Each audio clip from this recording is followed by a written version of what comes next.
Wassail, beautiful people. Just everybody just have a moment, just have a really gorgeous sigh. It's such an amazing tool for release. So it is a beautiful morning. I'm going on a little journey today, but you won't see this until that journey is done. This morning, look, the thrum of the earth has been coming on and off recently, and I used to hear it all the time as a child. Today it was coming through as the thrum of the earth trying to break down the walls of Jericho, the stagnant labyrinth. And it wanted my attention. So in the end, I got out of bed. I was really enjoying it. It was really lovely and cozy and warm. And so I went outside and there was a mist. And that's in that poem, If There's a Fog, It Will Clear. And I was just like, yeah, it's Neptune. It's just another energy being presented within the real world to be recognized, not just to go, look, it's foggy today, but to recognize the magic behind the weather that we experience. Because I also, I was digging into Ganymede, who Jupiter kidnapped, the other night, and literally Jupiter appeared. It was a massive thunderstorm, and I took a most amazing picture, and the whole world went pink, and I caught a little bit. I'll check and show you it. Here it is. So yeah, amazing. So yeah, back to Neptune this morning, the fog. Pluto, I'm going to say Pluto will reveal itself in the riches coming towards me from deep beneath the ground. It just feels like, because we're going on this journey with this story, the cosmic soap opera, the energies are able then to materialize in the world around us to give us messages. So this fog, get back to that. There's a huge green outside here, and all over the entire green, the grass looked frozen, except in front of my area, just right outside my little front patio. It was just damp with dew, and as I walked, the sun was glittering over every single drop of dew, making them flash every possible rainbow colour, like there were diamonds in the grass. So I'm hoping all those diamonds are coming up to me. Anyway, if you don't stay open, you're not going to get. Let's just go into this deck. I wasn't intending to do a message today because of my journey. And yet I was eating a pear and a banana, and even they were like, go and do a message, share the pear. So what would you like to say, poi poi? I think this is a message for me. I might not post this.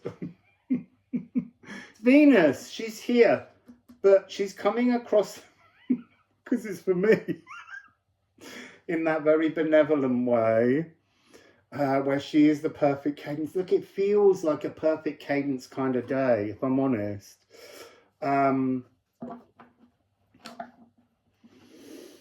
Yeah, 7-7. Philosopher's Stone is the energy I'm getting. Philosopher's Stone. That's interesting only because I think of the Philosopher's Stone as something that needs changing, a bit like the moon. They're not so much false hopes, but they're those Neptunian delusions. So honor your heart's desires. Yes, Captain Venus.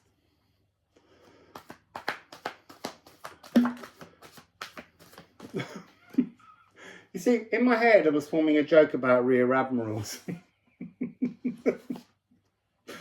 And then there's the rear admiral, the South Node. it's interesting. So that was the bottom of the card. So actually, this is a really interesting Earth, Monas Hieroglyphica, and then South Node. Wondering what... So unnecessary. Let me just go into concentrate.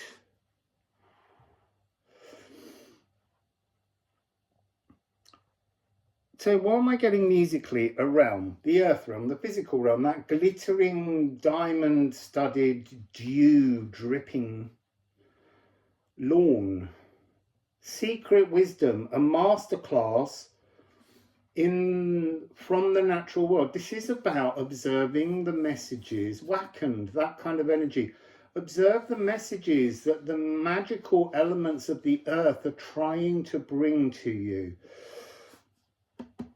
So we have F sharp in Earth, and that's Venus in Taurus. And then we have F, which is Saturn when he's in...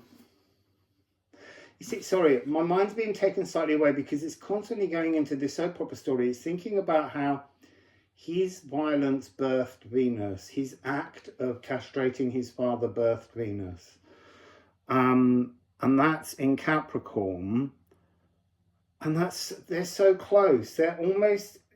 That's inseparable. The fact of consciousness being born into the earth realm, into the physical. It can be another realm in another dimension, in another part of the cosmos. But this is about how consciousness seeks an alliance with the physical. It's the most natural thing. So there we've got and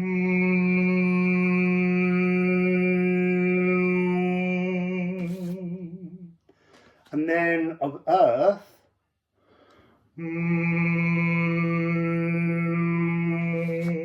but here's the thing, this is the message. The consciousness heart, the F sharp of the higher heart, seeks the lower heart. Venus seeks to be earthed in the riches of the world around us. She's like, can you not hear that? Can you not hear that? That is why I do what I do. You can talk about Mars and the anger inside him. I need to anchor into the riches of the earth, into everything within the earth. I need this. That's what she's saying. We weren't expecting an interview from Venus. Thank you, lady of the genital birth. We're all genital birth. Oh.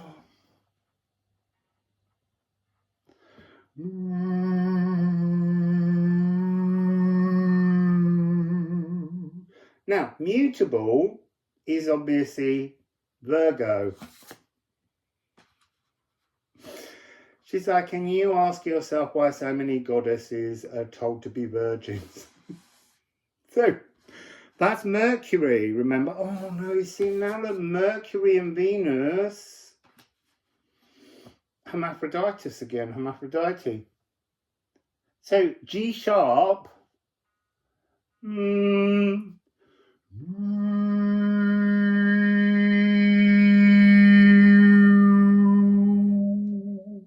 That's the loudest, the clearest, the most dominant of all of them. Typical male. But it's not. It's not, because it's in Virgo. There's something here about your energy imbalance is way more profound. That's the masterclass. That's the energy. The gifts you came in with, sort of like, this is a reference to the gifts you came in with are like our bloodline ancestry Roman inheritance, as we're calling it. And we're seeking that other inheritance, our Greek galactic inheritance. So, I'm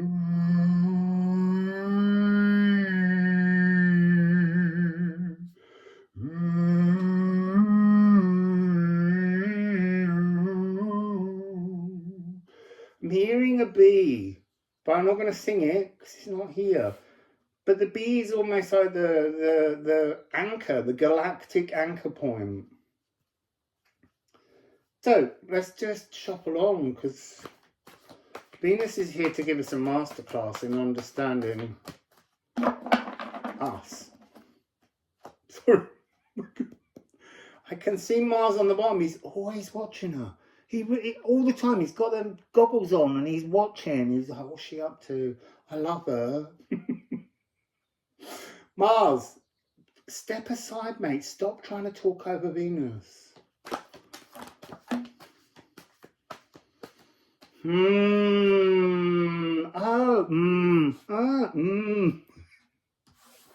So falling on Venus, we have resin.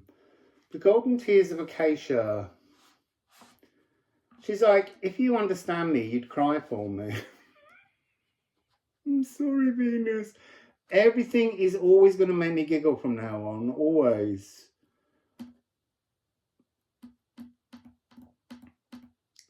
Yeah. Scented smudging ceremonies, drawing out true expression, expelling hardened sap. That's not what I'm getting. What I'm getting is this energy of glamour. So glamour is the old, she's like, do you understand what it's like to be so gorgeous that no one ever speaks to you from their heart, but from their root chakra, and you know what's there. So she's partly saying that. So I'm being shown the bow because it says rosin for string bows, and she's like, the glamour is this delusion that sweetens the energy everywhere she walks, and she just wants. She wants a real relationship. And that doesn't have to mean sexual. She just wants someone to see her for who she really is. Not the glamour that her very existence provides her with. The glamour being the rosin that you put on the bow, this powdery, sticky energy, so that it sweetens the music. She's tired of sweet music. She's all for a cacophony. A cacophony, not a cock, all right? So, moon, emotional cosmic mirror that fell from the wall. She wants to break this. She wants to break not her mirror, but the mirror through which everybody sees her and witnesses her. This is so interesting. So, Haumea is so interesting. I just looked up and it was 13. And this is card 49, which is a 13. And obviously this here, this energy, that's a 12-12 because it's 12 and 75. So Haumea. Haumea is the Hawaiian goddess of creation. And Haumea, maybe we have to interview Haumea. The thing is, she's somewhere like Scorpio or Libra. I have to check. Youthfulness. Now that's interesting because before I sat down to do this reading, I can't think what the song was, but a song came into my head. Oh, Younger Than Springtime. And we're moving into autumn here in the Northern Hemisphere. But yeah, there's an energy of moving backwards, of releasing the burdens of the physical world, the pragmatic truths, these substantial energies.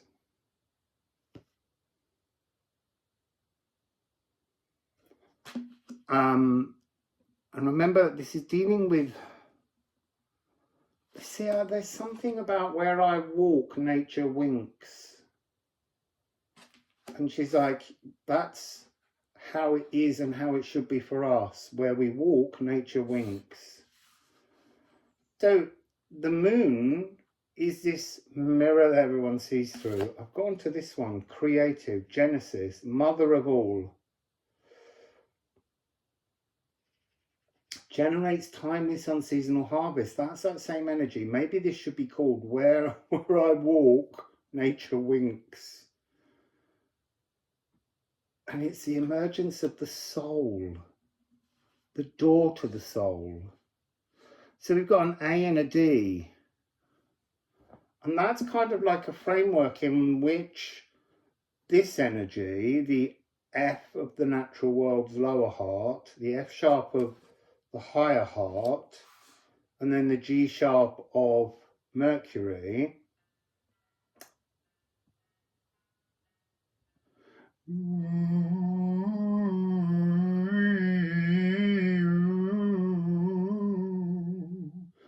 so this energy of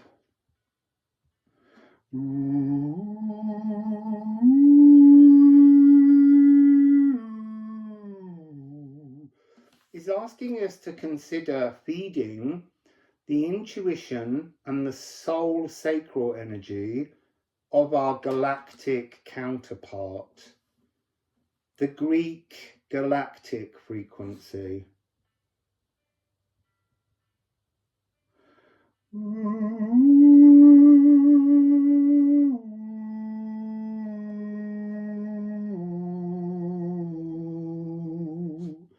It's a melody, D, A, G sharp, F sharp, F.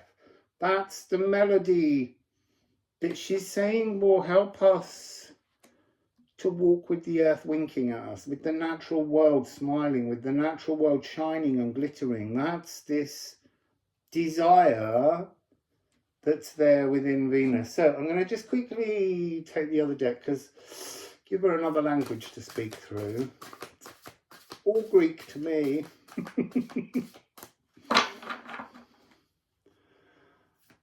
Venus, she's got it. Baby, she's got it. I'm your Venus. Anyway, interesting that she's so benevolent. She's, you know, your heart's desires. She's working with her Roman ancestry, because she's working how they protect Venus, and she's working with them to release the inner Aphrodite, to bear the fruits of her inner Aphrodite. And then down here, look, destiny. She is seeking her destiny. The other card is Hengetru. She's trying to understand within her fixed Roman Venus personality, how does she... See, I'm hearing the song One Touch Venus by Kurt Weill now. Tell me, is love just a popular suggestion or merely an obsolete art?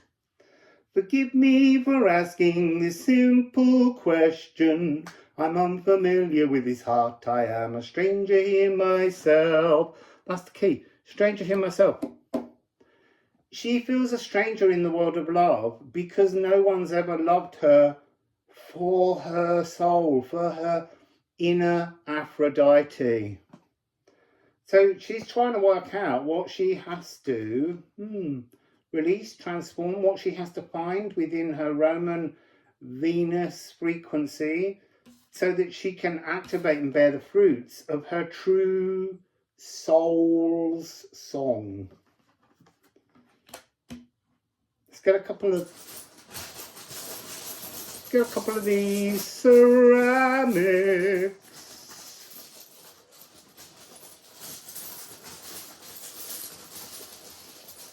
I feel like there's a number message that I'm not seeing. Oh. They just go, look at the numbers, look at the numbers, look at the numbers. The release is the masterclass. That's the epiphany, 75. And it transforms into a 12. Some kind of secret wisdom. The creation of oneness. Way! So, let's go back.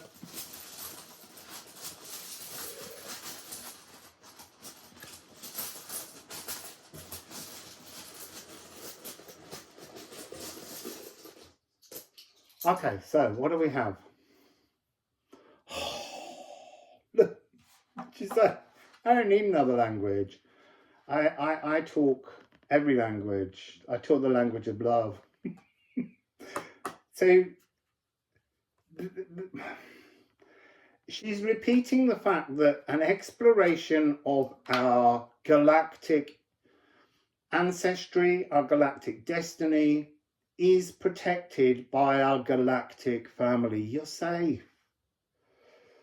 Ah, look, and then Sunstella, the rarefied moment of the sun.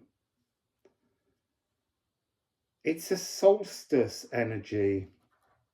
She's hinting there's something coming in the solstice part of the story. And then, like, I already know what this one is, because every time this one comes into my hand, oh, it isn't. That's fantastic. I really was going to say, I can sense the bliss, but it's actually Os, which is very similar.